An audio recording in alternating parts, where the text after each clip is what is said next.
will meet the Lizard Man. He invested $250,000 to turn himself into a sideshow attraction. We'll talk to him about whether his investment has paid off as a business and about his holiday toy drive.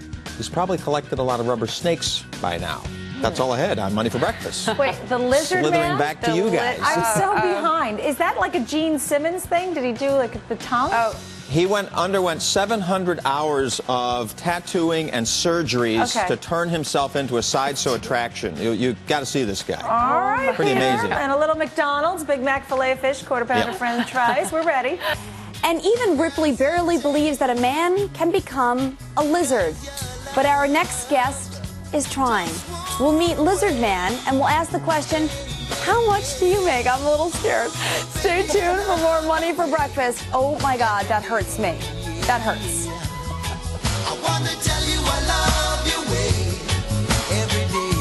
Yeah, yeah. All right, Alexis, our next guest is certainly not the kind of businessman you would see in a three-piece suit on Wall Street, but he is a businessman nonetheless. In this edition of How Much Do They Make, we talk to a man who is capitalizing on the demand for reptile-like performance art. And Lizard Man doesn't just do this for the art. He pulls down a decent income, currently appearing in New York City at Ripley's, believe it or not. And joining us now is the one and only Lizard Man. Thank you. And I'm thrilled you put a T-shirt on, because my biggest concern was where were we going to clip the mic. Right. And we got on your T-shirt. Historically been a problem for me in media. I always got to look for a place for the microphone. All right, then, moving right along.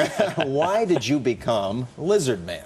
I actually started off as a student of philosophy and art in college, and I had this idea for a transformation, and really it just struck and resonated with me and became something that I sort of built up, and I knew it was what I needed to do with my life. Well, I want to follow up on that, because you were actually on a PhD track to get your doctorate in philosophy, and one of the philosophers you study was the one that triggered this idea for you. What was that about? Right. I was studying linguistics mainly, doing semantics along with philosophy of mind, which is sort of the foundational elements of psychology. And I came across later ideas in later Wittgenstein that really sort of drove my conceptual work as an artist. And I know that gets very sort of out there for stuff, and that becomes my running joke is, this is what too much school will do for you. All right. What have you had done to yourself specifically? Right. The quick grocery list is I'm about 700 hours worth of tattooing over my body right now. I have subdermal Teflon implants on my forehead. I've had my teeth filed down to points and my tongue bifurcated. Okay, and this cost you how much to do? Fortunately, I came in at a very experimental time, so most of what I had done to my body was done sort of in the beginning where there wasn't a good established cost, and it was done sort of like, well, we don't even know what's going to happen. So it's very hard for me to place a cost value on it, because it wasn't something that I was really keeping track of, and I got some of it for trade and from friends. But I've actually had the opportunity to ask people, what would you sort of appraise it at? Let's say an insurance value if someone was going to insure it, and it comes in at around $250,000, which is 700 hours of tattoo work at the approximate custom rate of $150 an hour, experimental surgeries, value in terms of what I get out of it by exhibiting myself. Alan Houston was just here talking about the importance of becoming a brand. Right. You sure are. That's exactly What is the Lizard Man brand? The Lizard Man brand is, it's just me. It is the Lizard Man. It's my thoughts, my ideas, the things that I can do with my body and perform. There are undercurrents that run in it. A lot of the things that I like to let people know is, I'm like, if you see me do something that seems impossible, it lets you know that your limitations aren't maybe what you thought they were. And in a more practical sense, I've actually had people say they've seen my show and thought, well, I don't want to go out and learn to swallow swords or get set on fire like you do, but it has led them to realize that, hey, maybe if you can get tattooed green and be successful, I can start my own business and be successful. All right, we'll talk about the business side of this. What is your annual income, approximately? Depending on what kind of schedule I maintain, because I make my money through live appearances and shows. Yeah, you charge per diem, like $1,500 a shot or so? Right. That would be sort of a typical guarantee for like a club show, but different corporate bookings, and I've hosted rock tours for different corporate sponsors.